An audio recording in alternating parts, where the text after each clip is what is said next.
Hello viewers, আমি সুরভি বন্দ্যোপাধ্যায়। সবাইকে welcome insurance wisdom চ্যানেলে। আমরা পড়ছি আইসি 67 মেরিন ইন্স্যুরেন্স চ্যাপ্টার 2। এর আগের দিন আমরা পড়েছি প্রিন্সিপাল অফ কন্ট্রিবিউশন, আর আজকে আমরা পড়ছি principle of proximate cause or causa proxima. চলো। If the loss is caused merely by one event, it would be no problem to decide the question of liability. But there are many cases where the loss may be the result of two or more causes operating simultaneously or one after another. তাহলে কি বলছে যে যদি একটা কোনো লসের জন্য কোনো একটা পার্টিকুলার ইভেন্ট দায়ী থাকে, তাহলে সেক্ষেত্রে এটা কোনো বোঝার অসুবিধা থাকে না যে কি কারণে লসটা হয়েছে। বাট এরকম অনেক সময় হয় যখন দেখা যায় যে একটা লসের জন্য একের বেশি ঘটনা দায়ী, মানে পরপর কতগুলো ঘটনা ঘটেছে এবং যার ফলে একটা লস হয়েছে। তখন কিন্তু বোঝা যায় না যে প্রধানত কোন কারণের জন্য এই লসটা হয়েছে। এবার কি বলছে, in such cases it becomes necessary to choose the most important cause which has brought about the loss and disregarding the other causes as remote. তাহলে এক্ষেত্রে তখন কি হয়, যখন অনেকগুলো ঘটনার জন্য একটা লস হয়েছে তখন এটা বুঝতে হবে যে কোন ঘটনার কারণে ওই লসটা হলো, মানে পার্টিকুলার কোন ঘটনাটা ওই লসের জন্য দায়ী। কারণ কি জন্য লসটা হলো সেটা যদি ঠিকভাবে না বোঝা যায় তাহলে কিন্তু ক্লেমটা ইন্স্যুরেন্সে পেয়েবেল কিনা সেটাও বোঝা যাবে না। কারণ শুধুমাত্র ইনসিওর্ড পেরিলের কারণে যদি কোনো লস বা ড্যামেজ হয় তাহলেই কিন্তু ক্লেম পেয়েবেল হবে। আর ইনসিওর্ড পেরিল কাকে বলবো? যে পেরিল বা যে রিস্কের এগেনস্টে ইন্স্যুরেন্স দ্বারা কভার নেওয়া আছে, ইন্স্যুরেন্স প্রোটেকশন নেওয়া আছে যে রিস্কের এগেনস্টে, সেটা কি বলবো আমরা? ইনসিওর্ড পেরিল। শুধুমাত্র সেই পেরিলের কারণে যদি কোনো লস হয় তাহলে সেই লসটা পেয়েবেল হবে, আদারওয়াইজ ক্লেম কিন্তু পেয়েবেল হবে না। সুতরাং এটা বুঝতে হবে যে এতগুলো ঘটনার মধ্যে কোন ঘটনার পার্টিকুলার কোন ঘটনার জন্য এই লসটা হয়েছে সেটা বোঝাটা কিন্তু নেসেসারি। নেক্সট হচ্ছে একটা ডেফিনেশন দেখে নেবো আমরা প্রক্সিমেট কজের। সেখানে বলা হচ্ছে proximate cause is the active efficient cause that sets in motion a train of events which brings about a result without the intervention of any force started and working actively from a new independent source.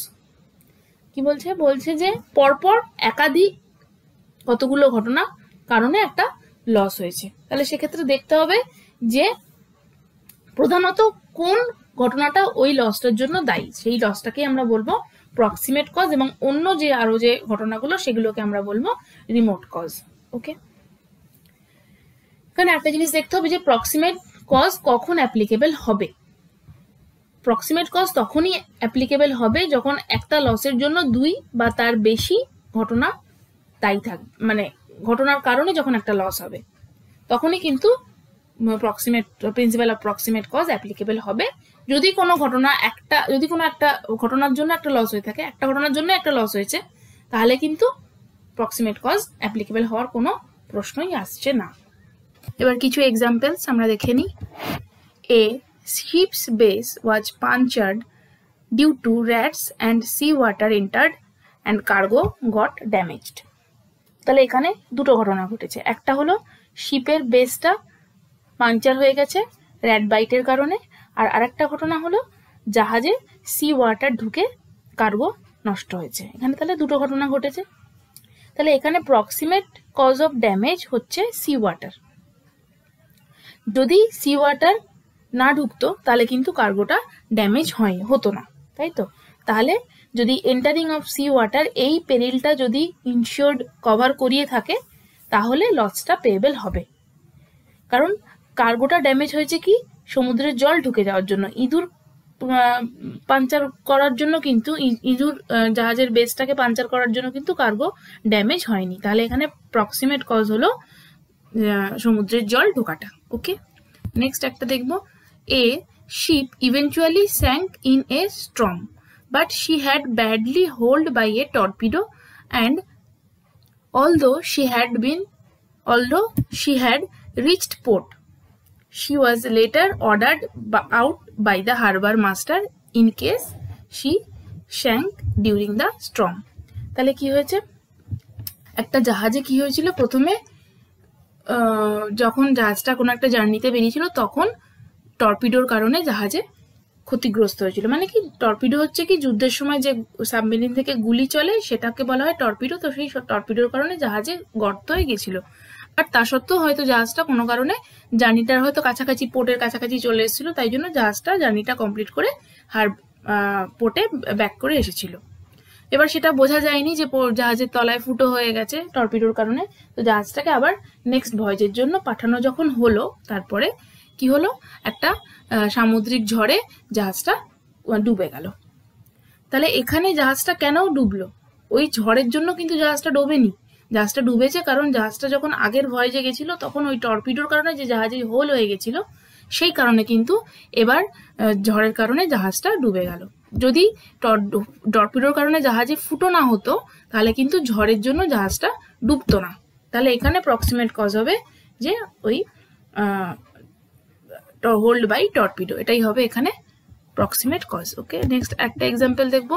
Where a ship was deliberately scuttled with the connivance of the owner, it was pleaded by an innocent mortgagee that the proximate cause of loss was actual incursion of the water, a peril of sea.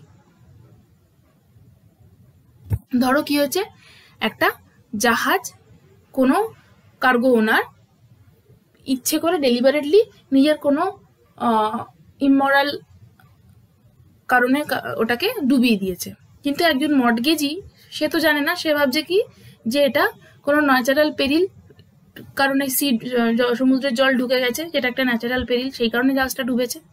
কিন্তু যখন scrutiny করে দেখা হবে তখন বোঝা যাবে যে actually proximate cause হচ্ছে এখানে the moral hazard of the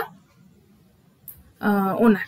okay, next আমরা দেখব the onus of proof is on the assured to prove that the loss or damage claimed for was due to an insured peril. তাহলে insured যখন loss হবে তখন কে claim করবে? Insured insurance company থেকে claim করবে, তাই তো। তাই জন্য ইনসিওর্ডেরই ওপর দায়টা বর্তাবে যে সেই ক্লেমটা কেন পেয়েবেল সেটা ইন্স্যুরেন্স কোম্পানিকে বোঝানো। কেন পেয়েবেল হবে ইন্স্যুরেন্সটা? যদি ওটা একটা ইনসিওর্ড পেরিলের কারণে লস হয়ে থাকে তাহলেই ক্লেমটা পেয়েবেল হবে। তো এইটা ইনসিওর্ড কোম্পানির কাছে প্রমাণ করার দায় হচ্ছে, এটা ইন্স্যুরেন্স কোম্পানির কাছে প্রমাণ করার দায় হচ্ছে অ্যাসিওর্ডের, এটা এখানে বলা হয়েছে। নেক্সট আমরা দেখব the marine insurance act provides that where a ship is missing and if not traced after a reasonable time, then an actual total loss may be presumed. মানে মেরিন অ্যাক্টে বলা হচ্ছে যে যদি একটা শিপ হারিয়ে যায় এবং একটা রিজনেবল টাইম পরেও যদি সেটার কোনো ট্রেস না পাওয়া যায়, তখন ধরে নেওয়া হবে যে সেটা অ্যাকচুয়াল টোটাল লস হয়ে গেছে। ওকে, কিন্তু এখানে আরেকটা জিনিসও বলা আছে, সেটা হচ্ছে যে যদি এই জাহাজটা যদি ওয়ার রিস্কের কারণে নিখোঁজ হয়ে যায় তখন কিন্তু ক্লেমটা পেয়েবেল হবে না, কারণ ওয়ার রিস্ক এক্সক্লুড করা আছে, মেরিন পলিসিতে ওয়ার রিস্ক এক্সক্লুড করা আছে, এবং সেটা কিন্তু তখন প্রমাণ করতে হবে ইন্স্যুরেন্স কোম্পানিকে। সেটা তখন প্রুফ অফ ওনার্স হয়ে যাবে ইন্স্যুরেন্স কোম্পানির, কারণ যদি সেটা প্রমাণ করে দিতে পারে তাহলে তাকে ক্লেমটা দিতে হবে না। যদি সে প্রমাণ করতে পারে যে জাহাজটা নিখোঁজ হয়ে গেছে কোনো যুদ্ধের কারণে, তাহলে তাকে ক্লেমটা দিতে হবে না। তো সেক্ষেত্রে এটা প্রমাণ করার দায় তখন বর্তাবে ইন্স্যুরেন্স কোম্পানির উপর। ওকে, তো থ্যাংক ইউ। এর নেক্সট পার্টে আজকে আমরা শেষ করলাম চ্যাপ্টার 2। নেক্সট দিন থেকে আমরা পড়তে শুরু করব চ্যাপ্টার 3। যদি ভালো লাগে তাহলে লাইক, শেয়ার, সাবস্ক্রাইব করে দাও। আর থ্যাংক ইউ ফর ওয়াচিং।